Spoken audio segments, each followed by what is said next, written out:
One of the devices na kakalabas pa lang niya, akala ng tao this phone never even existed. This is the Xiaomi 15T. Nung kaka-release lang nito, next day, naglabas si Xiaomi in China ng Xiaomi 17 series. Kaya kinalimutan ng lahat ng tao na this phone even existed. Kahit ako, nawindang ako sa 17 Pro Max, aminado ako. And I heard from another tech vlogger na this one feels like an iPhone. Malalaman natin this video kung totoo nga ba sinasabi niya or bayad lang siya. Parang kontraktor. Tara, pag-usapan natin.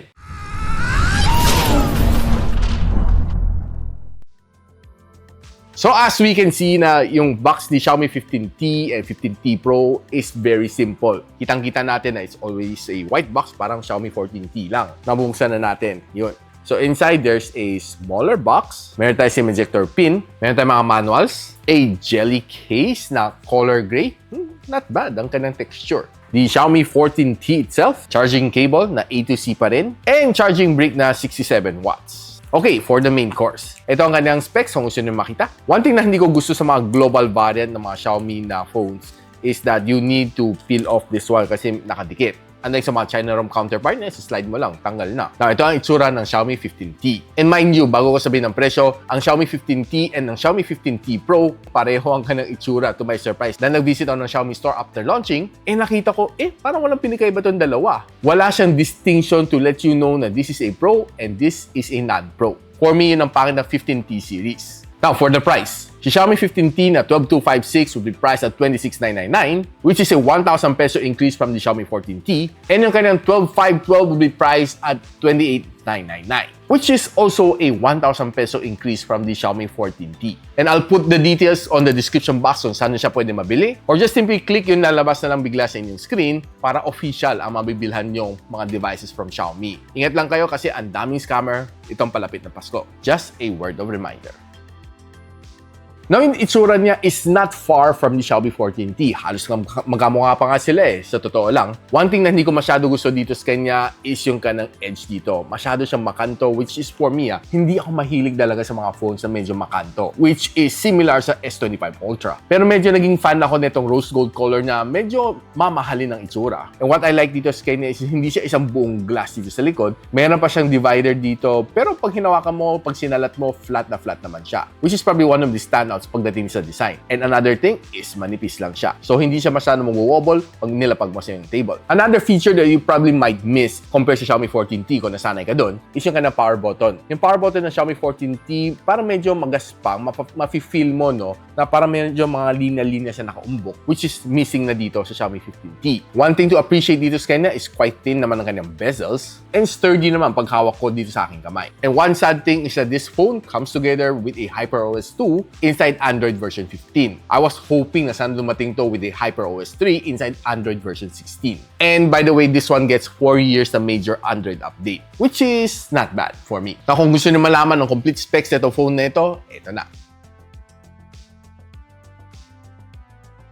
Now, usapang processor tayo. This one is being powered by the MediaTek Dimensity 8400 Ultra, which is just a little bit step up compared sa last year, which is a 8300 Ultra. Well, honestly, not bad ang score na nakuha ko dito, 1.9 million points, pero Antutu version 11 ito. Nung niran ko sa Antutu version 10, it got me a 1.5 million, which is a little step up compared sa 8300 Ultra na it got me a 1.3 million. Pagdating naman sa multitasking, day-to-day tasks, editing ng video, making video call, using social media, wala naman maging problema nito. It's more than powerful enough to do those tasks. And kaya rin naman yung mag-gaming, which pag-usapan natin later. And kung gusto nyo makita ibang benchmark na nakuha natin, ito na. Now, in terms of battery, nag-step up naman siya ng konti. 5,500 mAh compared to 5,000 last year, pero it still maintains a 67 watts na charging capability, which is, for me, okay, not so bad naman 67. And this phone can last you almost 2 days if you use it continuously, basta normal usage, walang heavy gaming, walang problema, 2 days of usage. And to further prove na kaya na talagang mag-last ng 2 days, eto, binigyan ako ng 19 hours and 31 minutes na screen on time. Now, probably nagtataka kayo kung bakit yung title ko, It's a Step Backward. Eto, malalaman nyo na from this point on. Pag-usapan na natin right now ang kanyang display. Basically, itong phone nito still maintains a AMOLED display. Lumaki pa nga siya actually from 6.67 to a 6.83 inch na display. Pero ang kanyang peak brightness, last year 4,000 nits, ngayon 3,200 nits na. And the worst part is from 144 Hz screen refresh rate, bumaba na siya ngayon sa 120 Hz. Which I don't know why kung bakit kailangan baba ni Xiaomi from 144 to 120. And ang dami ng mga 10,000 pesos na phone from the other brands na kaya maglagay na ng 144 Hz. This one has a Corning Gorilla Glass 7 eye protection with a IP68 na rating. And by the way, eSIM capable na rin pala siya. If you're using tong phone nito, if you're scrolling through social media, yung 144 Hz na missing dito, hindi mo talaga mapapansin. Pag nagsiscroll ka naman sa Facebook, sa TikTok, sa YouTube Shorts, walang problema. Okay naman ang experience ko dito sa kanya. If you're watching your favorite shows naman sa YouTube, sa Netflix, walang problema rin dahil wideband level 1 na rin siya, so you can watch all your favorite HD content on this one. Expect a good display on this phone. Now, one bright upgrade naman dito sa kanya is that last year, from 14T, wala siyang Dolby Atmos. This year, ang kanyang speaker, meron siyang Dolby Atmos na. Pakinggan na natin.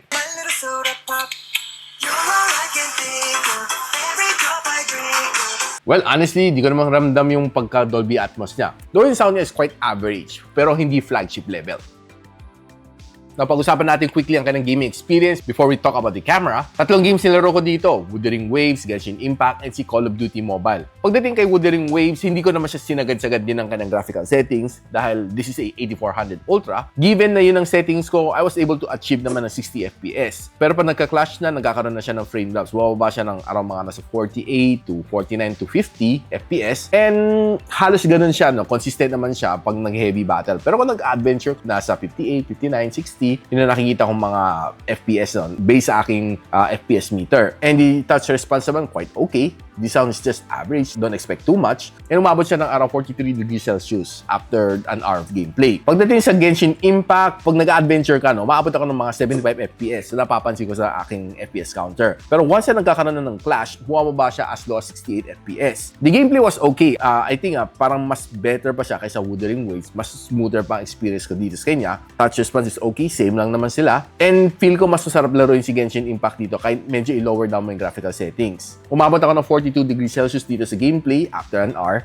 And pagdating naman sa Call of Duty Mobile, dito naman nakaabot ako ng 120 FPS. Pag medyo nagbabakbakan na nakapapansin ko, bumababa siya ng 110 to 112. One thing to like dito sa kanya is very nice magandang touch response, magandang display. Well, honestly, okay lang naman magandang sounds. Just don't expect too much. You can always use your favorite TWS if you want better sound experience. And hindi rin naman siya sobrang init, umabot siya ng 42 degrees Celsius after 30 minutes of gameplay. And this is based on high settings.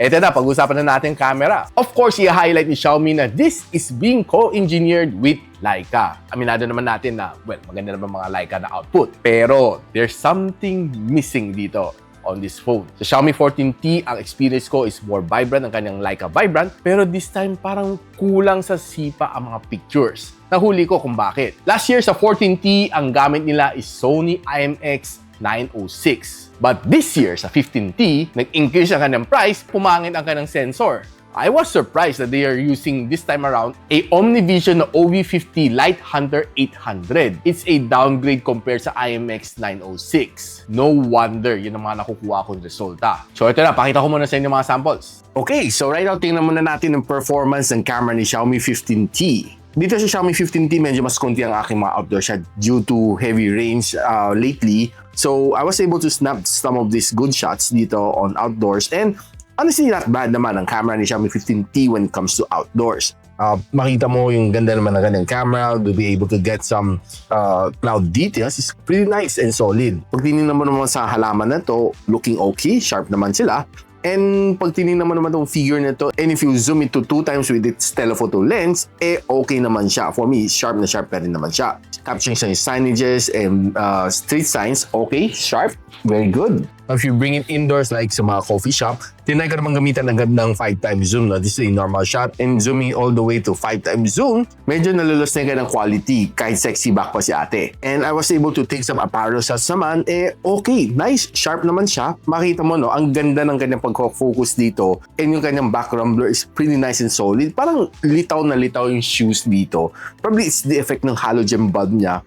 na nagbabato ng ilaw dito sa kanya let me take these really good shots. And nung pumasok naman ng Xiaomi store, was able to take this snap dito sa Xiaomi 15T Pro, wala naman siyang pinagkaiba sa 15T, which to my disappointment. And here is the complete lineup ng Xiaomi 15T series. And dahil Christmas na rin, I was able to get some of these random Christmas decor shots.